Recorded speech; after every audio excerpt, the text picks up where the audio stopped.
시로타니 와타루의 고토로.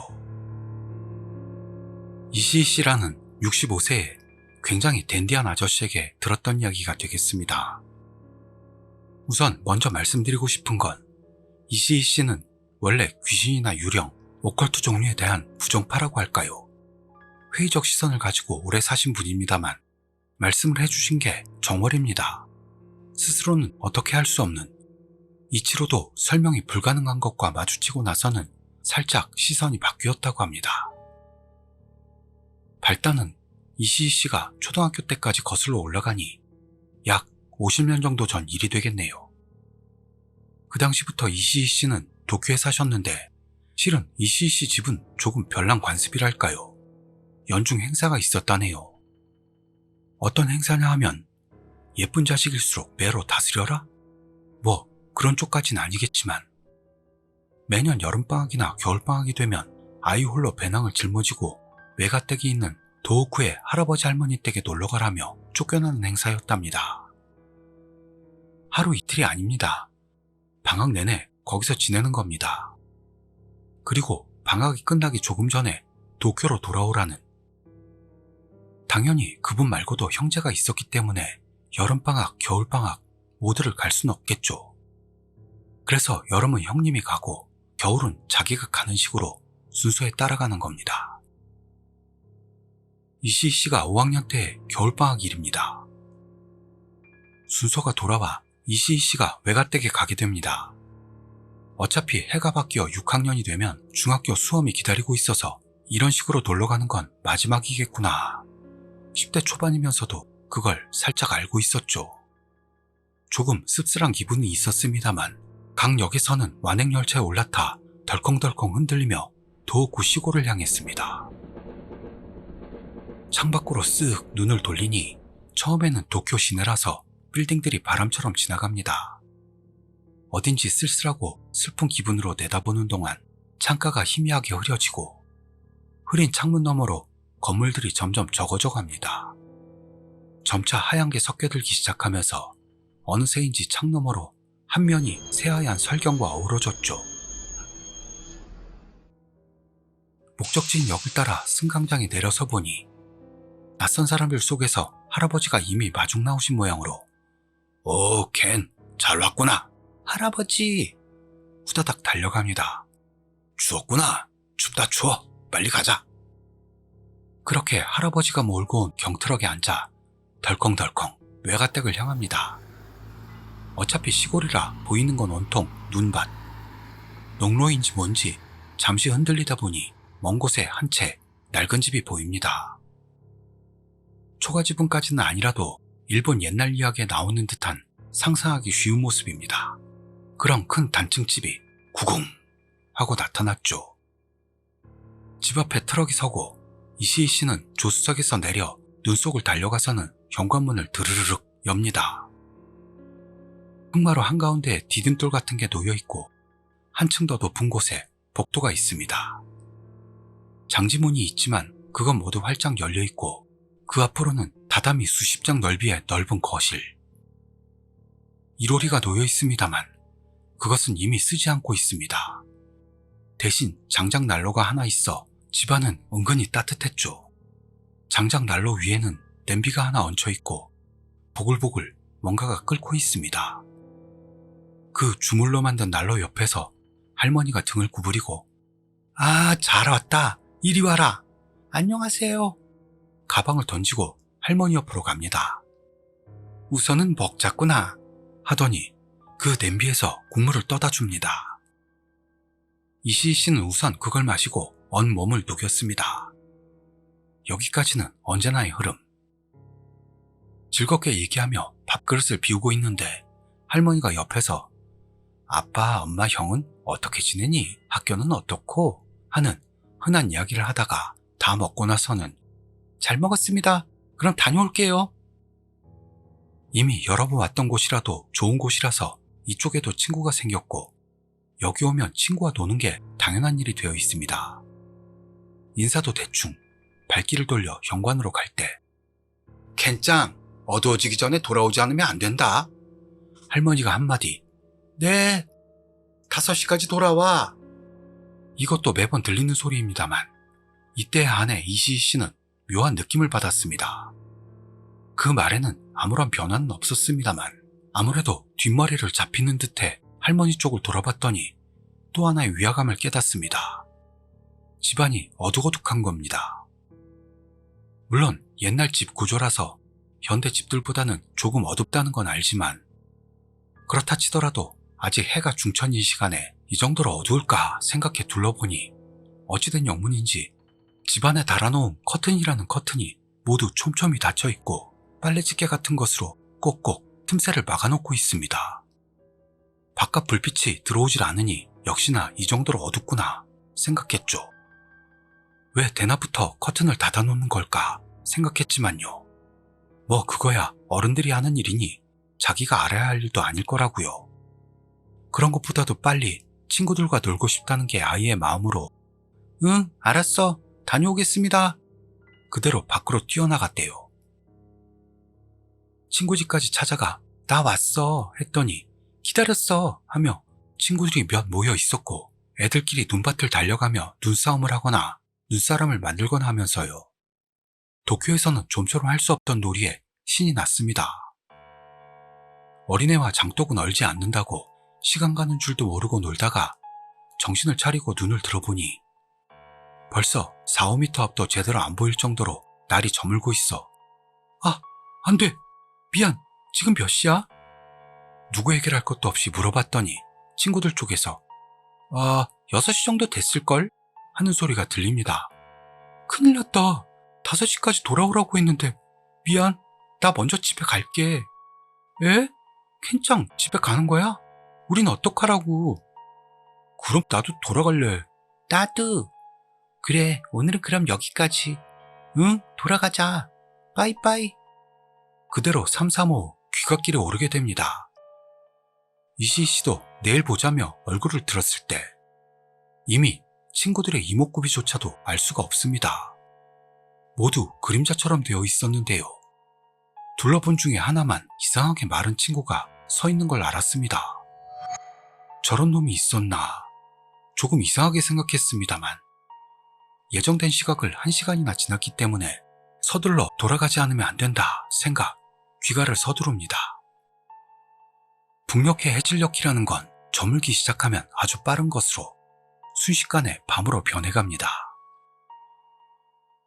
중간까지는 몇 친구와 함께 갈 수 있었는데요. 그때부터는 제각기 길이 갈라집니다.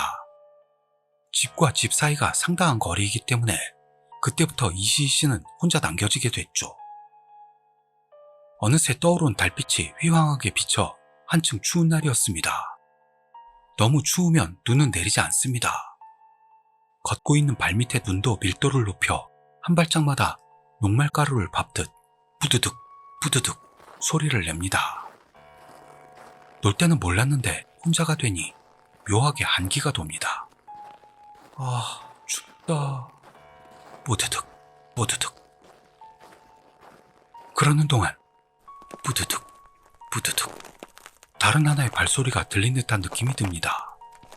아무리 생각해도 여기를 걷는 건 자기 혼자일 텐데 기분 탓인가 싶어 속도를 높입니다. 뽀득 뽀득 뽀득 부드득 부드득 부드득 부드득. 자기 발소리와는 다릅니다. 느긋하면서도 그런데도 확실히 거리를 좁혀오는 또 하나의 발소리가 역시 기분 탓이 아니라 등 뒤에서 다가옵니다. 아무렇지도 않게 뒤돌아보는 게 망설여져 이쪽으로 돌아가는 놈이 누가 있었나? 뽀득 뽀득 뽀득 걸어가면서 무심코 발밑을 봤더니 자기 오른쪽 대각선 뒤 근처에서 쓱 그림자가 뻗어오는 걸 시야 가장자리로 느낄 수 있었습니다. 역시 누가 오고 있어. 뽀득 뽀득 뽀득 부드득 부드득 부드득 부드득. 점점 커지는 다른 하나의 발소리. 그림자는 완전히 자기 옆까지 뻗어 있고 이젠 바로 뒤겠구나 생각했을 때입니다. 야, 벌써 돌아가? 라는 목소리가 납니다. 벌써 6시 넘었잖아.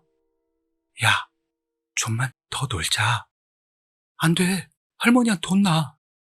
그렇게 말하면서도 다리는 멈추지 않습니다. 뽀득, 뽀득, 뽀득. 고개를 들자 이윽고 할아버지 집이 보입니다. 이때 드물게도 할머니가 문 밖에까지 나와 속옷을 입은 채 이쪽을 보고 있습니다. 아, 할머니가 마중 나왔구나 생각했을 때입니다. 쓱. 바로 옆에서 기척을 느껴 이시희 씨는 처음으로 발길을 멈춥니다.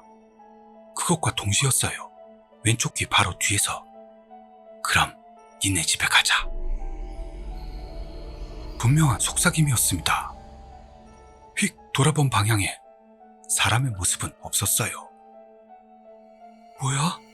나는 지금까지 누구랑 얘기하고 있었던 거지? 생각한 그때 켄짱, 뭐 하는 거니? 왜 그래? 할머니가 큰 소리로 불러 아, 응 답하는 둥 마는 둥 마치 오한이 돋는 듯이 미세한 떨림이 온몸을 덮쳤습니다. 그 모습을 봤는지 아닌지는 모르겠습니다만 할머니가 후다닥 뛰어와서 켄짱, 무슨 일이야? 빨리 들어가자. 꼭 끌어안고 이시희 씨를 집으로 데리고 갔습니다. 현관에서 흙마루로 들어가자 꼭 자동문처럼 뒤에서 문이 닫히는 소리가 났습니다. 할머니는 그대로 이시희 씨를 안은 채 난로가 있는 곳으로 데리고 가더니 무릎 위에 앉히고는 추웠지? 응? 추웠지? 하며 열심히 몸을 문질러 주었습니다. 이시희 씨는 자기도 모르는 동안 이상한 한기에 덮쳐져 막으려고 해도 떨림이 멈추질 않습니다.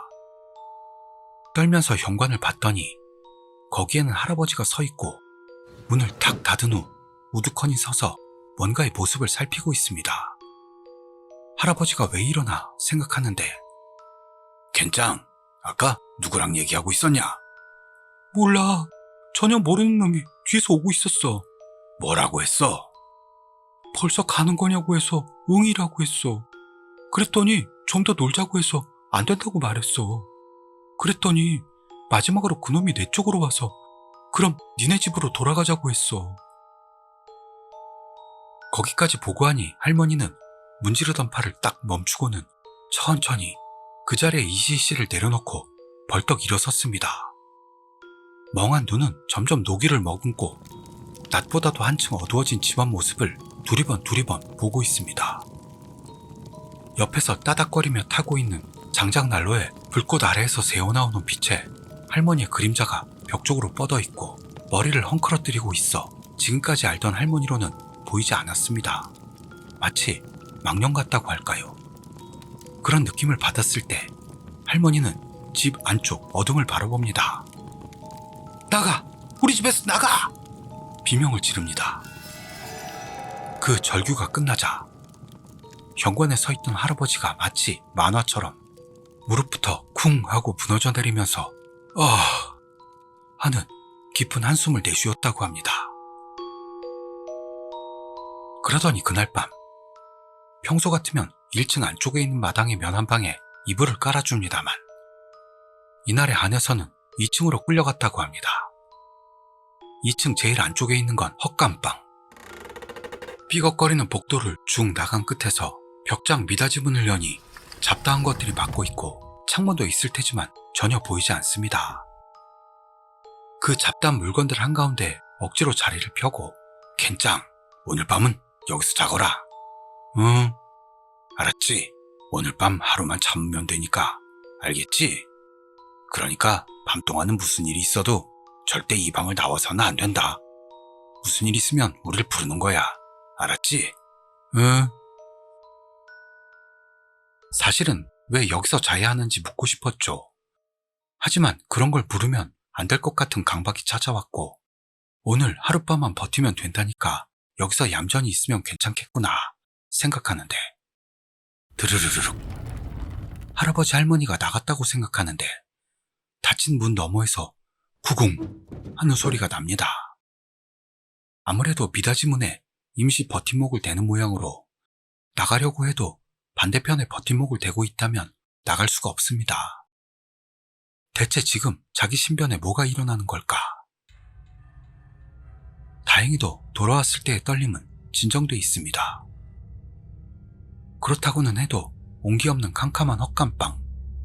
일어나 있어도 소용없으니 빨리 이불 속으로 기어들어갑니다. 하얀 입김을 내뿜으며 일단 잠들어버리면 아침이 오겠지 생각하며 눈을 감았습니다. 놀다 지친 것도 있었는지 바로 잠든 건 좋았는데요. 그렇게 몇 시간이 지났을까요? 평소엔 중간에 깨지 않는 이시희 씨는 뭔가를 갑자기 느끼고 팍 정신을 차렸습니다. 실눈을 뜨고 봅니다. 캄캄한 어둠입니다만 오래 눈을 감고 있어서 방의 모습을 살펴볼 수 있을 정도입니다. 이상해. 평소엔 중간에 안 깨는데 왜 깼지? 생각하는데요. 누군가가 천천히 계단을 올라옵니다. 둥, 둥, 둥. 할아버지? 할머니?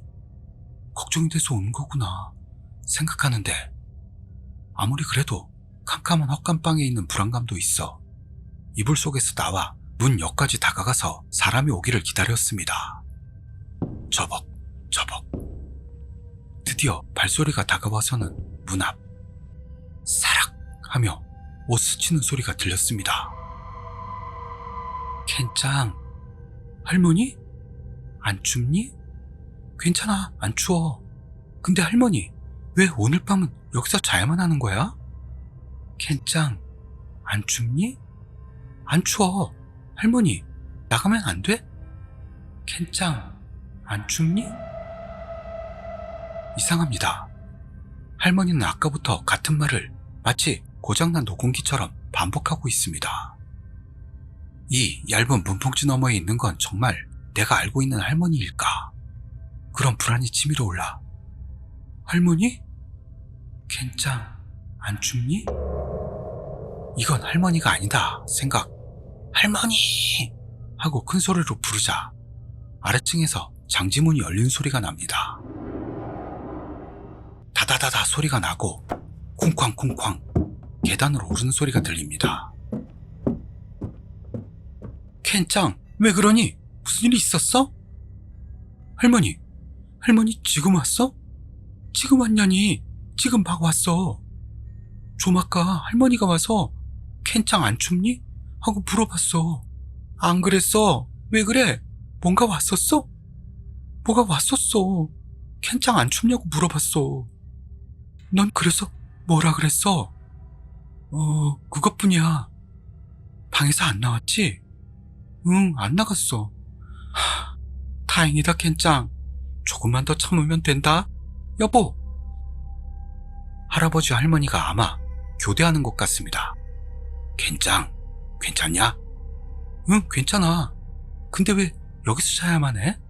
조금만 참으면 아침이니까 조금만 더 견뎌라. 켄짱, 친하게 지내던 가족 기억하냐? 기억나, 카즈오짱. 근데 오늘은 안 왔어. 카즈오는 말이다. 올 봄에 죽었다. 에? 카즈오짱이란 아이는 여기서 친하게 지내던 키가 큰 친구인데 봄에 갑자기 죽었다는 겁니다. 왜? 그 집은 이쪽으로 이사와서 아직 얼마 안 됐는데 말이다. 잘 모르겠지만 가엾은 일을 당했다. 맞아요. 하고 할머니가 맞장구를 칩니다. 카즈오는 올봄에 밖에서 떨면서 돌아왔는데 열이 나는데 이런 시골에 바로 봐줄 의사도 없으니 아침에 병원에 데려가라고 생각해서 그날 밤 아빠와 엄마가 카즈오를 재우고 아침을 기다리기로 했는데 말이다. 한밤중에 카즈오가 갑자기 일어나서는 나도 갈래. 큰 소리를 지르더니 그대로 뛰어가서 창문을 깨고 아래로 떨어졌다. 목에서 엄청나게 피를 흘리고 죽었어. 떨어진 모양이 안 좋았는지 몸은 땅바닥을 향하고 있었는데 말이다. 머리는 완전히 하늘을 향해 돌아간 모양이다. 그리고 창문 파편이 목에 떨어져서 엄청난 피를 흘리고 죽었어. 이상한 일은 없었냐고 부모에게 물어봤더니 카즈오는 친구가 집에 왔다고 그랬다더라. 부모 입장에서 보면 열이 나서 창난 상태라고 봤겠지. 하지만 그건 달랐어. 그건 고토로였다. 고토로? 10살이 안 된 아이만 노리는 놈이고 3가지 질문을 던져온다. 벌써 가는 거야. 좀 더 안 놀래. 그리고 처음 보는 녀석이 네 집에 가겠다면서 따라오는 거다. 믿을 수 없겠지만.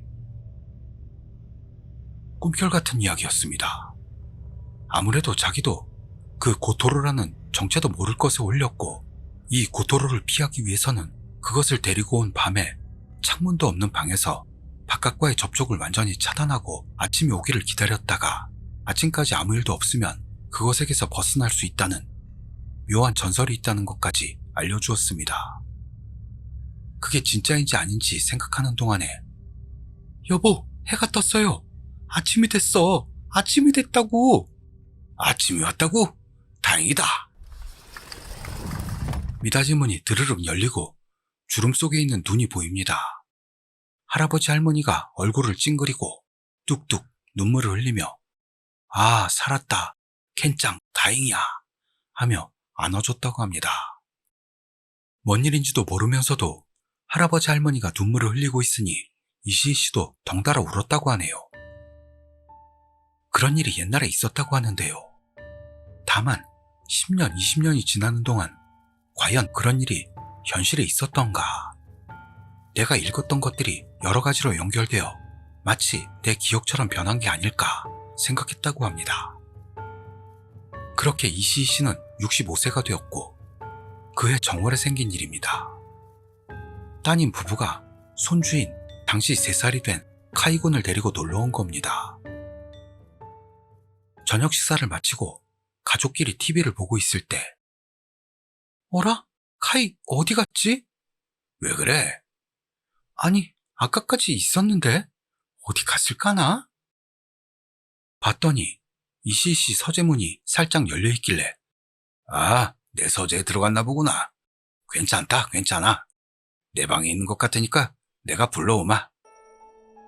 일어나 걸어가 이시희 씨가 서재문을 엽니다.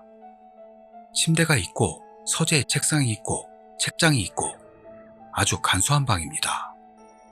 그 침대 머리맡에 카이군이 살짝 벽 쪽을 향해 응 하며 무슨 이야기를 하고 있습니다. 카이, 캄캄한 방 안에서 뭐 하는 거니? 말을 걸었지만 카이군은 돌아보지도 않습니다. 벽을 향해 응. 이상하게 생각된 순간입니다. 등 뒤에서 할아버지. 하고 부르는 소리가 들렸습니다. 돌아봤더니 거기에는 궁금하다는 듯한 얼굴로 카이군이 뒤에 서 있었습니다. 에? 생각해 다시 침대로 눈을 돌리자 거기에도 카이군이 있네요. 카이군이 둘 있는 겁니다. 이거 뭐지? 생각하고 있는데 침대에 앉아있던 카이군이 톡 하고 바닥으로 내려오더니 천천히 이쪽을 돌아봅니다. 그렇게 돌아보면서 무려 카이군의 작은 목이 늘어나고 있습니다. 보는 동안 마침내 목이 천장 근처까지 뻗어갔을 때 완전히 빙글 돌면서 이쪽을 향했습니다. 그때 이시희 씨는 경악했다고 합니다. 천장에 금방 닿을 듯한 그 얼굴은 손주인 카이군이 아닌 언젠가 죽었다고 들었던 카즈오짱의 얼굴이었답니다. 자세히 살펴보자 목인 줄 알았던 곳에는 알지도 못하는 무수한 아이들의 얼굴이, 그리고 눈 깜짝하는 사이에 사라졌다는 거죠. 그건 내 기억이 틀린 게 아니었던 것 같아.